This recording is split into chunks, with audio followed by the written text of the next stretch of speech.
ఎక్కడో ఏమంటారు కనెక్ట్ అయిన విషయాలు ఉంటాయి కదా, ఎందుకంటే అది రెగ్యులర్ మ్యారేజ్ కాదు కాబట్టి అడుగుతున్నాను.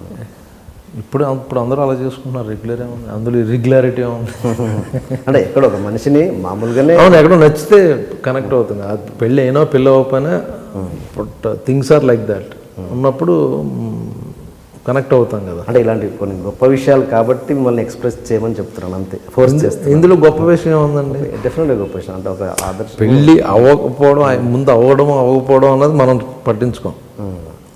బట్ బయట వేరే అమ్మాయిని ఎలా కలిసి మనం ఎలాగ అట్రాక్ట్ అవుతాం, లేకపోతే మనం అవతలకి ఎలాగ నచ్చుతాం అన్నదే మ్యాటరే. ఆ ఫ్లాష్ బ్యాక్ పెళ్ళి అయిందా లేదా అన్నది మనకు సంబంధం లేదు. ఓకే, అది అది అది అది అది చేయడానికి రిసీవ్ చేసే అది ఇంకో ఇంటర్వ్యూలో లవ్ ప్రేమ పెళ్ళి అనే ఇంటర్వ్యూ మీద పెడితే అందులో ఒక 2 hours దాని గురించి సెపరేట్ చెప్తాను. ఓకే. అండ్ మీకు ఆవిడకి అబ్బాయి ఉన్నారు కదా, మొన్న పెళ్ళి కూడా చేసుకున్నాను. అంటే మీకు ఇది కూడా మళ్ళీ ఆదర్శంతో మళ్ళీ దీనికి ఇంకో క్లాస్ పెట్టమంటారేమో. మరి మళ్ళీ మీరు ఎందుకు వద్దనుకున్నారు? పిల్లలు వద్దనుకున్నారా లేకపోతే? వద్దనుకున్నాను. నేను చిన్నప్పటి నుంచి చూశాను. మళ్ళీ పర్టికులర్గా మళ్ళీ ఎందుకు, మేబీ నేను సెల్ఫిష్ అయిపోతానేమో, నా కొడుకు అతను వాళ్ళ కొడుకు అని ఏదో వస్తుందేమో అనుకుని నేను వద్దనుకున్నాను. అదేదో పెద్ద ఆదర్శం లేకపోతే అంటే నేను ఫీల్ అవ్వట్లేదు. ఆచరించే వాళ్ళకి ఎప్పుడో సింపుల్గా ఉండొచ్చు, ఎదుటి వాళ్ళకి ఏదో ఆదర్శంగా ఉండొచ్చుగా. ఓకే. అండ్ అబ్బాయికి మీకు ఎలా ఉంటుందండి రిలేషన్? బాగుంటుందండి. ఓకే. మొన్నే మ్యారేజ్ చేశారు. ఏంటండి అబ్బాయి ఏం చేస్తుంటారు? Actually is into merchant navy అండి. అంటే షిప్పింగ్ దాంట్లో సెకండ్ ఆఫీసరు. అంటే వాళ్ళ ఫ్యామిలీ వాళ్ళ మావయ్య కానీ వాళ్ళ తాతగారు వీళ్ళందరూ merchant navy, they are into sailing. Okay. So అది ఆ ఇంట్రెస్ట్ మీద. సరే పెళ్ళి అయిన తర్వాత 1 year తర్వాత నాకు అక్కడ ఉండబుద్ధి లేదు, నేను ఇక్కడ హైదరాబాద్లో ఉంటాను అన్నాడు. సరేలే ఓకే, ఏం చేస్తామంటే సినిమా ఇంట్రెస్ట్ అది. సరే అగైన్ మా friend Krishna Vamsi back to square, అరే ఎందుకు నా దగ్గర పంపించి నేను చూసుకుంటాను అంటే ఇప్పుడు తన దగ్గర ఎడిగా పని చేస్తున్నాడు. అది అవునా? అవును, ఇది నక్షత్రం సినిమాకి తనే చేస్తున్నాడు అనమాట. అవునా? Okay okay okay. ఎలా ఉంటుంది మీ సినిమాలు చూస్తాను, ఎలా రియాక్ట్ అవుతుంటారు మీ మీద? యాక్చువల్ సినిమా పెద్ద టాపిక్ రాదు మా ఇంట్లో, ఎప్పుడూ ఏదో జనరల్ తప్పించి. అందుకే అంటే సినిమా అయిపోయింది, 6 o'clock ప్యాకప్ అయిపోతే సినిమా అయిపోయింది. ఇంట్లో సినిమా జనరల్గా ఉండదండి. వైఫ్ ఏం చేస్తుంటారండి? తను ఇంటీరియర్ డిజైనర్ అండి. సో యాక్చువల్గా మీరు అన్నారు ఇందాక అడిగారు, ఇది మీరు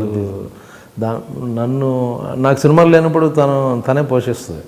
తను ఇంటీరియర్ చేయడం వల్ల ఆ డబ్బులు వస్తుంటే దాంతో అలా సర్వ్ అయ్యమాట. Okay okay okay.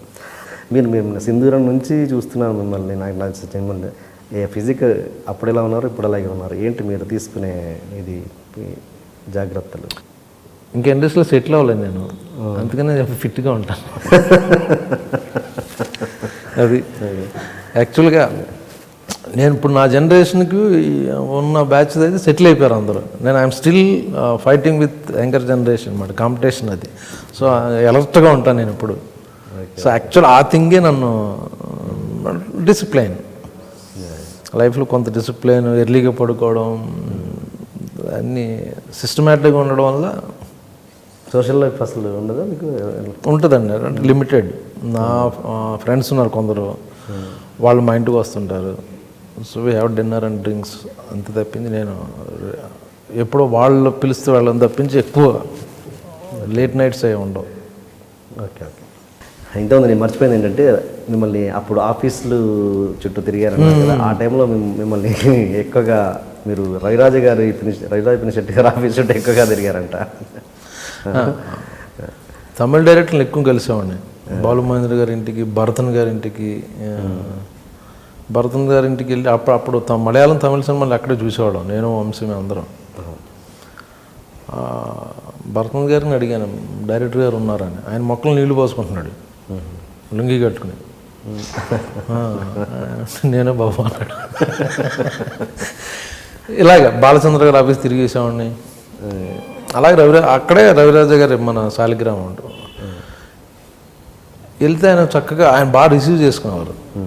చక్క కూర్చోబెట్టి వచ్చిన ఆర్టిస్ట్ని జనరల్గా ఆయన పాపం లెగిసి పొద్దున్నే ఆయన ఒక 8ంటికి ఒక 6-7 ఉంటే వాళ్ళతో కూర్చొని మాట్లాడి పాపం కాఫీ కూడా ఇచ్చి ఫలానా రోజు నెక్స్ట్ షెడ్యూల్ కలువు అనేవాడు ఆయన.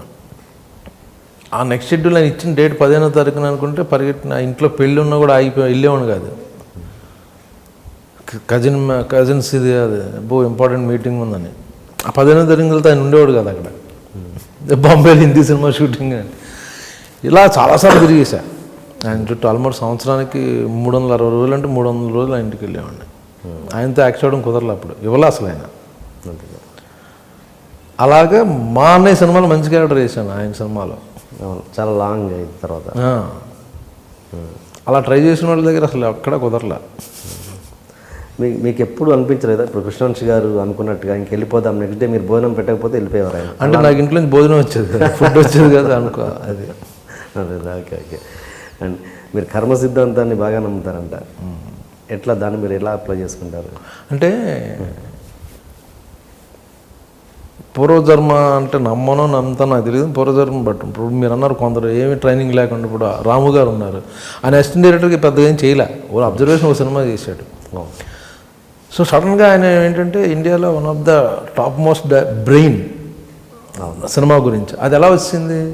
అది ఇప్పుడు సంపాదించుకున్న నాలెడ్జ్ కాదని నా ఫీలింగ్. ఎప్పటి నుంచో ఎక్యుములేట్ అయ్యి